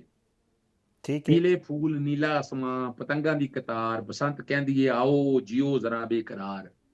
ਤੁਸੀਂ ਦੇਖੋ ਨਾ, ਮੈਨੂੰ ਦੱਸੋ, ਤੁਸੀਂ ਮਨਾਣਾ ਹੈ ਨਾ ਇਹ ਜਿਹੜੀ ਗਾਣਾ, ਅਗਰ ਗਾਣਾ ਗਾਉਂਦਾ ਪਿਆ ਸੀ, ਪੰਜਾਬੀ ਫਿਲਮਾਂ ਬੜੀਆਂ ਵੇਖੀਆਂ ਨੇ ਇਹੋ ਜਿਹੀਆਂ, ਕਰਦੇ ਰਹਿਣ, ਤੁਹਾਨੂੰ ਕੀ ਫਰਕ ਪੈਂਦਾ? ਲੇਕਿਨ ਅਗਰ ਤੁਸੀਂ ਇੱਕ ਤਰਫ ਇੱਕ ਅਸਲ ਤੁਸੀਂ ਗੱਲ ਨੂੰ ਸਮਝੋ, ਜਿਹੜੀ ਜ਼ੁਬਾਨ ਬੰਦ ਕਰਨੀ ਆ, ਜਿਹੜੀ ਅਸਲ ਜਿਹੜਾ ਨੁਕਤਾ ਨਜ਼ਰ ਹੈਗਾ, ਉਹ ਗਾਣੇ ਜਿਹੜਾ ਗਾਉਂਦਾ ਤੇ ਗਾਣ ਦਿਓ ਯਾਰ, ਤੁਹਾਨੂੰ ਕੀ ਹੈ? ਮੇਲਾ ਠੇਲਾ ਪੂਰਾ ਮਨਾਓ ਨਾ। ਯਾਨੀ ਇੱਥੇ ਤੇ ਪਤਾ ਨਹੀਂ ਕੀ ਯਾਨੀ ਚਾਹਦੇ ਕੀ ਆ? ਇੱਕ ਤਰਫ ਕੀ ਆ, ਇੱਕ ਤਰਫ ਕਾਨੂੰਨ ਬਣਾਤਾ ਹੈ ਪਾਰਲੀਮਾਨ ਨੇ, ਧਿਆਨ ਨਾਲ ਘੂਰ ਕੇ ਨਾ ਦੇਖੀ ਯਾਰ, ਮੇਰੇ ਵੇਲੇ ਤੂੰ ਘੂਰ ਕੇ ਨਾ ਦੇਖੀ, ਮਰਦ ਵਿਚਾਰੇ ਦਾ ਕੋਈ ਖੂਫਾ ਨਹੀਂ ਹੈਗਾ। ਯਾਨੀ ਅੰਦਾਜ਼ਾ ਲਾਓ, ਪਰ ਕਰੋ ਮੀਆਂ ਬੀਵੀ ਬਸੰਤ ਜਾਣ ਲੱਗੇ ਨੇ ਉੱਤੇ, ਇਹ ਲਾਹੌਰ ਤੇ ਨਹੀਂ ਹੈਗੀ ਯਾਰ, ਇਸਲਾਮਾਬਾਦ ਦੇ ਵਿੱਚ, ਤੇ ਪਤੰਗ ਕੱਢੀ ਗਈ ਉਹਨੇ ਬੀਵੀ ਨੇ, ਘੂਰ ਕੇ ਵੇਲੇ ਮੇਰੇ ਵੱਲ, ਤੂੰ ਘੂਰ ਕੇ ਵੇਲੇ, ਚੱਲ ਤੇਰੇ ਤੇ ਪਰਚਾ ਇੱਕ ਹੋਰ ਹੋ ਜਾਏਗਾ ਯਾਰ, ਖੁਦਾ ਰਾ ਯਾਰ, ਇਹ ਤੂੰ ਗਾਣਾ ਕਿਉਂ ਲਾ ਲਿਆ? ਬੇਹੂਦਾ ਗਾਣਾ ਹੈਗਾ, ਪਰਚਾ ਇੱਕ ਹੋਰ ਹੋਏਗਾ। SHO ਨੇ 804 ਦੀ ਪਤੰਗ ਉਡਾਉਂਦੀ, ਉਹਨੇ ਕਿਹਾ ਕੋਈ ਡੋਰ ਤੇ ਸਭ ਸਹੀ ਆ, ਉਹ ਨਹੀਂ ਇਹ ਗਾਣਾ ਸੁਣਦਾ ਪਿਆ। ਅੱਛਾ, ਜਾ ਕੇ ਅਦਾਲਤਾਂ ਸਾਬਤ ਕਰਾਂਗਾ ਮੈਂ ਕਿਹੜਾ ਗਾਣਾ ਸੁਣਦਾ ਪਿਆ ਸੀ ਮੈਂ। ਅਸੀਂ ਤਾਂ ਯਾਦ ਹੈ ਸਾਨੂੰ ਅੱਜ ਵੀ, ਅਸੀਂ ਤਾਂ ਯਾਰ ਬੜਾ ਅਸੀਂ ਜੈਕ ਸ਼ੈਕ ਲਾਣਾ, ਬੜਾ ਮੇਲਾ ਠੇਲਾ ਦਾ ਇੰਤਜ਼ਾਮ ਕਰਨਾ, ਬਾਰਬੀਕਿਊ ਹੋਣਾ, ਅਸੀਂ ਬੜੇ ਯਾਨੀ ਅਸੀਂ ਇਹਨੇ ਤਿਉਹਾਰ ਨੂੰ ਤਿਉਹਾਰ ਦੀ ਸ਼ਕਲ 'ਚ ਮਨਾਇਆ ਹੋਇਆ ਹੈ। ਲੇਕਿਨ ਪਾਕਿਸਤਾਨ ਦੇ ਵਿੱਚ ਤਿਉਹਾਰ ਤਾਂ ਹੋਰ ਕੋਈ ਨਹੀਂ ਜੇ ਰਹਿ ਗਿਆ। ਪਾਕਿਸਤਾਨ ਦੇ ਵਿੱਚ ਜ਼ੁਲਮ, ਜ਼ਿਆਦਤੀ, ਜਬਰ ਔਰ ਇਹੀ ਕੁਝ ਚੱਲਣਾ ਹੈ। ਔਰ ਇਹ ਗੱਲ ਯਾਦ ਰੱਖਣਾ, ਮੈਂ ਬਾਰ-ਬਾਰ ਕਹਿਣਾ ਜੀ, ਇਹ ਮੈਂ ਬਾਰ-ਬਾਰ ਨੋਟ ਕਰਾਣਾ ਹਰ ਪ੍ਰੋਗਰਾਮ ਦੇ ਵਿੱਚ ਕਿ ਅਸਲ ਤੁਹਾਨੂੰ ਮਸਲਾ ਕੀ ਬਣਿਆ 804 ਦੀ ਪਤੰਗਾ ਉਡਣ ਤੇ। 800 ਮੈਂ ਅਗਰ 804 ਦੇ ਗਾਣੇ ਲੱਗ ਜਾਂਦੇ, ਬਸ ਚਲੋ ਪੰਜਾਬੀ ਦੇ ਉਹਨਾਂ ਨੇ ਕਹਿਣਾ ਯਾਰ ਪੰਜਾਬੀ ਉਹ ਬੇਹੂਦਾ ਗਾਣਾ ਸੁਣਦਾ ਪਿਆ ਯਾਰ। ਯਾਨੀ ਕੀ ਤੁਸੀਂ ਦੇਖੋ ਅਸੂਲੀ ਤੌਰ ਦੇ ਉੱਤੇ ਇੱਕ ਹੋਰ ਬੜੀ ਜ਼ਬਰਦਸਤ ਗੱਲ ਹੈ, ਇੱਕ ਹੋਰ ਇਹਨੂੰ ਵੀ ਕਰਨਾ ਹੈਗਾ ਨਾ, ਤੇ ਸਰਵੇਲੈਂਸ ਫਿਰ ਸਹੀ ਹੋਵੇ, ਜਿਹੜਾ ਬੰਦਾ ਤੁਸੀਂ ਫੜੋ ਪੂਰੀ ਟਰਾਂਸਪੇਰੈਂਸੀ ਹੋਵੇ, ਔਰ ਸਾਰਾ ਮੈਨੂੰ ਕੀ ਇਤਰਾਜ਼ ਆ। ਲੇਕਿਨ ਮੈਂ ਤੇ ਚਾਹਨਾ ਜਿਹੜੇ ਕਸੂਰਵਾਰ ਨੇ ਉਹਨਾਂ ਦੇ ਨਾਲ, ਇਹ ਨਹੀਂ ਕਿ ਨਾਜਾਇਜ਼ ਲੋਕਾਂ ਦੇ ਨਾਲ। ਇਸ ਕਾਨੂੰਨ ਦਾ ਮਕਸਦ ਜਿਹੜਾ ਨਾ ਸਿਆਸੀ ਇੰਜੀਨੀਅਰਿੰਗ ਆ, ਲੋਕਾਂ ਨਾਲ ਜ਼ੁਲਮ ਔਰ ਜ਼ਿਆਦਤੀ ਆ, ਔਰ ਅਸਾਂ ਦੀ ਆਵਾਜ਼ ਉਠਾਉਂਦੇ ਰਵਾਂਗੇ। ਇਹ ਗਾਣੇ ਸ਼ਾਨੇ ਦੀ ਪਾਬੰਦੀ ਤੇ ਬਿਲਕੁਲ ਮੈਂ ਨਹੀਂ ਸਮਝਦਾ, ਤੇ ਬਿਲਕੁਲ ਲਗਭਗ ਗੱਲ ਹੈਗੀ ਹੈ। ਉਹ ਠੀਕ ਹੈ ਯਾਰ, ਅਗਰ ਕੋਈ ਗਾਣਾ ਯਾਨੀ ਹੁਣ ਕੀ ਮੇਰੀ ਗੱਲ, ਤੁਹਾਡਾ ਬਚਪਨ ਗੁਜ਼ਰ ਗਿਆ ਇਸ ਗੱਲ ਹੈ, ਤੁਹਾਡਾ ਬਚਪਨ ਸਾਰਾ ਗੁਜ਼ਰ ਗਿਆ ਇਸ ਗਾਣੇ ਦੇ, ਜਿਹੜੇ ਨਵੇਂ ਗਾਣੇ ਆ ਕੋਈ ਅਗਰ ਨਵੇਂ ਗਾਣੇ ਕੋਈ ਗਾਉਂਦਾ ਵੀ ਪਿਆ, ਉਹ ਠੀਕ ਹੈ। ਜਿਹੜਾ ਫੈਸ਼ਨ ਜਿਹੜੀ ਤੁਸੀਂ ਇਹ ਕਰੋ, ਜਿਹੜੀ ਇੱਕ ਗੱਲ ਦੱਸੋ, ਤੁਸੀਂ ਅੱਜ ਕੱਲ ਕੁੜੀ ਮੁੰਡਾ ਜਾਣਦੇ ਹੋ, ਤੁਸੀਂ ਮੂੰਹ ਸੁੰਘ ਨਹੀਂ ਸਕਦੇ ਉਹਦਾ, ਠੀਕ ਹੈ ਨਾ ਜੀ, ਤੁਸੀਂ ਪਰਚਾ ਪੁਰਚਾ ਦੇ ਨਹੀਂ ਸਕਦੇ। ਇੱਥੇ ਚੰਗਾ ਮਜ਼ਾਕ ਬਣਾਇਆ ਕਿ ਗਾਣਾ ਗੰਦਾ ਸੁਣ ਰਿਹਾ ਯਾਰ, ਕਿਹੜਾ ਗੰਦਾ ਗਾਣਾ ਹੈ ਯਾਰ, ਪਤਾ ਨਹੀਂ ਕਿਹੜਾ ਗੰਦਾ ਗਾਣਾ, ਅੱਲਾ ਜਾਣੇ ਬਿਹਤਰ ਕਿਹੜਾ ਗਾਣਾ ਕਿਹੜਾ ਨਹੀਂ ਗਾਣਾ। ਤੁਸੀਂ ਜੋ ਵੀ ਕਰਨਾ ਚਾਹੁੰਦੇ ਹੋ ਇਹ ਬਿਲਕੁਲ ਗਲਤ ਆ। ਅਗਰ ਤੁਸੀਂ ਤਿਉਹਾਰ ਇਜਾਜ਼ਤ ਦੇਣੀ ਆ, ਫਿਰ ਖੁੱਲੀ ਠੋਕ ਕੇ ਇਜਾਜ਼ਤ ਦਿਓ, ਔਰ ਧਿਆਨ ਰੱਖ ਲਓ ਕੋਈ ਬੰਦਾ ਮਰੇਗਾ ਨਹੀਂ। ਯਾਨੀ ਤੁਸੀਂ ਨਾਲਾ ਲਾਓ, ਉਹ ਗਾਣਾ ਕਰਕੇ ਬੰਦੇ ਨੂੰ ਮਾਰ ਦੇਣਾ, ਉਹਨੂੰ ਬੜ ਕੇ ਤਨ ਦੇਣਾ ਅੰਦਰ, ਚੱਲ ਵੀ ਅੰਦਰ ਤੂੰ ਤੁਨ। ਪਰ ਸਿਆਸੀ ਇੰਜੀਨੀਅਰਿੰਗ ਹੋਣੀ ਹੈ, ਸਿਆਸੀ ਤੌਰ ਤੇ ਰੋਕਿਆ ਜਾਏਗਾ, ਜੋ ਜ਼ੁਲਮ ਹੈ ਮੈਂ ਸਮਝਦਾ। ਬਹੁਤ ਬਹੁਤ ਸ਼ੁਕਰੀਆ। ਹਾਜ਼ਰ ਸਦੀਕ ਐਡਵੋਕੇਟ ਸਾਹਿਬ ਸਾਡੇ ਨਾਲ ਮੌਜੂਦ ਸਨ, ਗੱਲ ਕਰ ਰਹੇ ਸਨ ਕਿ ਬਸੰਤ ਅਗਰ ਮਨਾਵੀ ਵਜ੍ਹਾ ਹੈ ਤਾਂ ਜ਼ਾਹਿਰੀ ਗੱਲ ਹੈ ਉਹਦਾ ਕੋਈ ਤਰੀਕਾਕਾਰ ਹੋਣਾ ਚਾਹੀਦਾ, ਤੇ ਦੂਜਾ ਉਹ ਗੱਲ ਕਰ ਰਹੇ ਸਨ ਕਿ ਜਿਹੜਾ ਬਾਕਾਇਦਾ ਤੌਰ ਤੇ ਕੋਸ਼ਿਸ਼ ਕੀਤੀ ਜਾ ਰਹੀ ਹੈ ਪੋਲੀਟੀਕਲ ਇੰਜੀਨੀਅਰਿੰਗ ਦੀ, ਇਹ ਵੀ ਨਹੀਂ ਹੋਣੀ ਚਾਹੀਦੀ। ਪ੍ਰੋਗਰਾਮ ਇੱਕ ਛੋਟਾ ਜਿਹਾ ਬ੍ਰੇਕ ਲੈਣਾ, ਬ੍ਰੇਕ ਦੇ ਬਾਅਦ ਵਾਪਸ ਆਵਾਂਗੇ ਤੇ ਕੁਝ ਮਜ਼ੀਦ ਮਾਮਲਾਤ ਤੇ ਗੱਲ ਕਰਾਂਗੇ।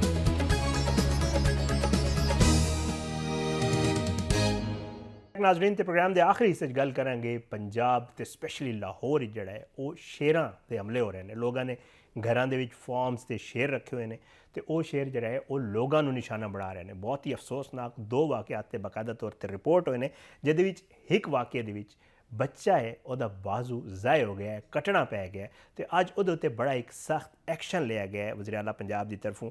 ਲਾਹੌਰ ਦੇ ਇਲਾਕੇ ਸਬਜ਼ਜ਼ਾਰ ਵਿੱਚ ਪਾਲਤੂ ਸ਼ੇਰ ਦੇ ਹਮਲੇ ਜਿਹੜਾ ਹੈ ਉਹ ਬਰੀਡਿੰਗ ਫਾਰਮ ਸੀ, ਉਹਦੇ ਵਿੱਚ ਜਿਹੜਾ ਹੈ 8 ਸਾਲ ਦੇ ਬੱਚੇ ਉੱਤੇ ਸ਼ੇਰ ਨੇ ਹਮਲਾ ਕੀਤਾ, ਜਿਸ ਤੋਂ ਬਾਅਦ ਡਾਕਟਰਾਂ ਨੇ ਜਿਹੜਾ ਉਹਦੀ ਜਾਨ ਬਚਾਉਣ ਲਈ, ਜਿਸ ਤਰ੍ਹਾਂ ਮੈਂ ਤੁਹਾਨੂੰ ਦੱਸ ਰਿਹਾ ਸਾਂ ਕਿ ਉਹਦਾ ਬਾਜ਼ੂ ਕੱਟਣ ਦਾ ਜਿਹੜਾ ਫੈਸਲਾ ਕੀਤਾ ਤੇ ਉਹ ਬਾਜ਼ੂ ਕੱਟ ਦਿੱਤਾ ਗਿਆ। DIG ਆਪਰੇਸ਼ਨਸ ਦੇ ਤਰਜਮਾਨ ਦੇ ਮੁਤਾਬਿਕ ਇਹ ਅਫਸੋਸਨਾਕ ਵਾਕਿਆ ਜਿਹੜਾ ਹੈ ਉਹ ਸਬਜ਼ਾਦਾਰ ਦੇ 80 ਫੁੱਟ ਰੋਡ ਉੱਤੇ ਵਾਕਿਆ ਜਿਹੜਾ ਹੈ ਇੱਕ ਫਾਰਮ ਵਿੱਚ ਪੇਸ਼ ਆਇਆ, ਜੋ ਕਿ ਉਮਰ ਇਕਬਾਲ ਤੇ ਅਲੀ ਇਕਬਾਲ ਦੀ ਮਲਕੀਅਤ ਹੈ। ਵਾਕਿਏ ਦਾ ਸ਼ਿਕਾਰ ਹੋਣ ਵਾਲਾ ਬੱਚਾ ਵਾਜਦ ਅਲੀ ਜਿਹੜਾ ਉਹ ਖੇਡਦਾ ਹੋਇਆ ਸ਼ੇਰ ਦੇ ਪਿੰਜਰੇ ਦੇ ਨਜ਼ਦੀਕ ਗਿਆ, ਜਿੱਥੇ ਨਾਕਿਸ ਹਿਫਾਜ਼ਤੀ ਇੰਤਜ਼ਾਮਾਤ ਦੇ ਉੱਤੇ ਮਾਲਕਾਨ ਦੀ ਗਫਲਤ ਦੇ ਬਾਅਦ ਸ਼ੇਰ ਨੇ ਬੱਚੇ ਉੱਤੇ ਹਮਲਾ ਕਰ ਦਿੱਤਾ। ਤੇ DIG ਆਪਰੇਸ਼ਨ ਸਾਹਿਬ ਨੇ ਦੱਸਿਆ ਕਿ ਫੌਰੀ ਜਿਹੜਾ ਹੈ ਨੋਟਿਸ ਲਿਆ ਗਿਆ, ਕਾਨੂੰਨੀ ਕਾਰਵਾਈ ਦਾ ਹੁਕਮ ਦਿੱਤਾ ਗਿਆ ਤੇ ਪੁਲਿਸ ਮੁਤਾਬਿਕ ਜਿਹੜਾ ਹੈ ਫਾਰਮ ਦੇ ਮਾਲਕਾਨ ਨੇ ਇਹ ਵਾਕਿਆ ਪੁਲਿਸ ਤੋਂ ਛੁਪਾਉਣ ਲਈ ਜਿਹੜਾ ਹੈ ਉਹ ਕੋਸ਼ਿਸ਼ ਵੀ ਕੀਤੀ ਤੇ ਬੱਚੇ ਨੂੰ ਇੱਕ ਮਕਾਮੀ ਹਸਪਤਾਲ ਲੈ ਗਏ ਔਰ ਉੱਥੇ ਉਹਨਾਂ ਨੇ ਇਹ ਗੱਲ ਕੀਤੀ ਕਿ ਇਹਦਾ ਹੱਥ ਜਿਹੜਾ ਹੈ ਉਹ ਇੱਕ ਮਸ਼ੀਨ ਵਿੱਚ ਆ ਗਿਆ, ਇਹ ਨਹੀਂ ਦੱਸਿਆ ਕਿ ਸਾਡੇ ਸ਼ੇਰ ਨੇ ਉੱਤੇ ਹਮਲਾ ਕੀਤਾ। ਤੇ ਇਸ ਹਵਾਲੇ ਨਾਲ ਜਿਹੜਾ ਉਹਨਾਂ ਨੂੰ ਗ੍ਰਿਫਤਾਰ ਕਰ ਲਿਆ ਗਿਆ, ਜਿਹੜੇ ਸ਼ੇਰ ਦੇ ਮਾਲਕਾਨ ਸਨ ਉੱਤੇ ਛਾਪਾ ਮਾਰਿਆ ਗਿਆ, ਵਾਈਲਡ ਲਾਈਫ ਵਾਲਾ ਛਾਪਾ ਮਾਰਿਆ, ਸ਼ੇਰਾਂ ਨੂੰ ਜਿਹੜਾ ਹੈ ਉਹ ਵਾਈਲਡ ਲਾਈਫ ਨੇ ਆਪਣੇ ਕਬਜ਼ੇ 'ਚ ਲੈ ਲਿਆ। ਇਸ ਤੋਂ ਪਹਿਲੇ ਤੁਹਾਨੂੰ ਯਾਦ ਹੋਏਗਾ ਕਿ ਲਾਹੌਰ ਦੇ ਇਲਾਕੇ ਭੇਕੇਵਾਲ ਵਿੱਚ ਜਿਹੜਾ ਹੈ ਸ਼ੇਰ ਨੇ ਹਮਲਾ ਕੀਤਾ ਸੀ, ਕਮਸਿਨ ਬੱਚੀ ਤੇ ਤੁਹਾਨੂੰ ਜ਼ਖਮੀ ਕੀਤਾ ਸੀ। ਤੇ ਇਸ ਤਰ੍ਹਾਂ ਦੇ ਵਾਕਿਆਤ ਹੋ ਰਹੇ ਨੇ ਤੇ ਅੱਜ ਇਹ ਜਿਹੜਾ ਹੈ ਦੱਸਿਆ ਜਾ ਰਿਹਾ ਹੈ ਕਿ ਵਜ਼ੀਰ ਆਜ਼ਮ ਮਰੀਮ ਨਵਾਜ਼ ਸ਼ਰੀਫ ਸਾਹਿਬਾ ਨੇ ਜਿਹੜਾ ਉਹ ਪੰਜਾਬ ਭਰ ਵਿੱਚ ਪਾਲਤੂ ਸ਼ੇਰ ਰੱਖਣ ਦੀ ਕਾਨੂੰਨੀ ਇਜਾਜ਼ਤ ਖਤਮ ਕਰਨ ਦਾ ਫੈਸਲਾ ਕਰ ਲਿਆ। ਵਜ਼ੀਰ ਆਲਾ ਮਰੀਮ ਨਵਾਜ਼ ਸ਼ਰੀਫ ਸਾਹਿਬਾ ਨੇ 8 ਸਾਲਾ ਜਿਹੜਾ ਬੱਚਾ ਵਾਜਦ ਹੈ ਜਿਹਦਾ ਬਾਜ਼ੂ ਜ਼ਾਏ ਹੋਏ ਉਹਦੇ ਵਾਕਿਆ ਦਾ ਨੋਟਿਸ ਲਿਆ ਤੇ ਉਹਨਾਂ ਨੇ ਹਿਦਾਇਤ ਕੀਤੀ ਹੈ ਕਿ ਨੰਨੇ ਵਾਜਦ ਨੂੰ ਗੰਗਾ ਰਾਮ ਹਸਪਤਾਲ ਮੁੰਤਕਿਲ ਕੀਤਾ ਜਾਵੇ ਤੇ ਉਹਨਾਂ ਨੰਨਾ ਵਾਜਦ ਜਿਹੜਾ ਹੈ ਉਹਨੂੰ ਜਿਹੜਾ ਹੈ ਉਹ ਜਦੀਦ ਜਿਹੜੇ ਬਾਜ਼ੂ ਨੇ ਜਿਹੜੇ ਉਹ ਲਾਉਣ ਦੀ ਵੀ ਉਹਨਾਂ ਨੇ ਹਿਦਾਇਤ ਦਿੱਤੀ ਹੈ। ਤੇ ਵਜ਼ੀਰ ਆਲਾ ਮਰੀਮ ਨਵਾਜ਼ ਸ਼ਰੀਫ ਸਾਹਿਬਾ ਨੇ ਜਿਹੜਾ ਕਾਨੂੰਨ ਜਿਹੜਾ ਹੈ ਉਹ ਵਾਈਲਡ ਕੈਟਸ ਰੱਖਣ ਦਾ ਕਾਨੂੰਨ ਜਿਹੜਾ ਹੈ ਉਹਦੀ ਸ਼ਿਕ ਖਤਮ ਕਰਨ ਦੀ ਵੀ ਹਿਦਾਇਤ ਕੀਤੀ ਹੈ। ਬਹੁਤ ਹੀ ਅਫਸੋਸਨਾਕ ਵਾਕਿਆ, ਜ਼ਾਹਿਰੀ ਗੱਲ ਹੈ ਰੱਖਣ ਵਾਲੇ ਤੇ ਆਪਣੇ ਸ਼ੌਕ ਨਾਲ ਰੱਖਦੇ ਨੇ, ਪੈਸੇ ਵੀ ਲਾ ਲੈਂਦੇ ਨੇ, ਲੇਕਿਨ ਅਨਫੋਰਚੂਨੇਟ ਮਾਮਲਾਤ ਇਹ ਨੇ ਕਿ ਇਹਨਾਂ ਸਾਰੇ ਮਾਮਲਾਤ ਦਾ ਸ਼ਿਕਾਰ ਜਿਹੜਾ ਹੈ ਉਹ ਸਾਡੇ ਛੋਟੇ ਛੋਟੇ ਬੱਚੇ ਬਣ ਰਹੇ ਨੇ। ਇਸ ਦੇ ਉੱਤੇ ਕਿਸ ਤਰ੍ਹਾਂ ਅਮਲ ਦਰਾਮਦ ਹੋਏਗਾ, ਕਿਸ ਤਰ੍ਹਾਂ ਅਮਲ ਦਰਾਮਦ ਯਕੀਨੀ ਬਣਾਇਆ ਜਾਏਗਾ, ਇਹ ਵੀ ਹੁਣ ਵੇਖਣਾ ਪਵੇਗਾ। ਵਜ਼ੀਰ ਆਲਾ ਸਾਹਿਬਾਂ ਨੇ ਹਿਦਾਇਤ ਕਰ ਦਿੱਤੀ ਹੈ। ਕਵਾਨੀਨ ਸਾਡੇ ਮੁਲਕ ਵਿੱਚ ਪਹਿਲੇ ਵੀ ਬਹੁਤ ਸਾਰੇ ਮੌਜੂਦ ਨੇ ਲੇਕਿਨ ਉਹਨਾਂ 'ਤੇ ਅਮਲ ਦਰਾਮਦ ਨਹੀਂ ਹੋ ਰਿਹਾ। ਉਮੀਦ ਹੈ ਇਨਸ਼ਾਅੱਲਾ ਇਸ ਕਾਨੂੰਨ 'ਤੇ ਅਮਲ ਦਰਾਮਦ ਹੋਏਗਾ ਤੇ ਸਾਡੇ ਬੱਚਿਆਂ ਦੀ ਜਿਹੜਾ ਹਿਫਾਜ਼ਤ ਹੈ ਉਹ ਵੀ ਯਕੀਨੀ ਬਣੇਗੀ। ਅੱਜ ਦੇ ਪ੍ਰੋਗਰਾਮ 'ਚ ਇਜਾਜ਼ਤ ਦਿਓ, ਇਨਸ਼ਾਅੱਲਾ ਅਗਲੇ ਪ੍ਰੋਗਰਾਮ 'ਚ ਜ਼ਰੂਰ ਮੁਲਾਕਾਤ ਹੋਏਗੀ। ਪਾਕਿਸਤਾਨ ਜ਼ਿੰਦਾਬਾਦ, ਅੱਲਾਹ ਹਾਫਿਜ਼।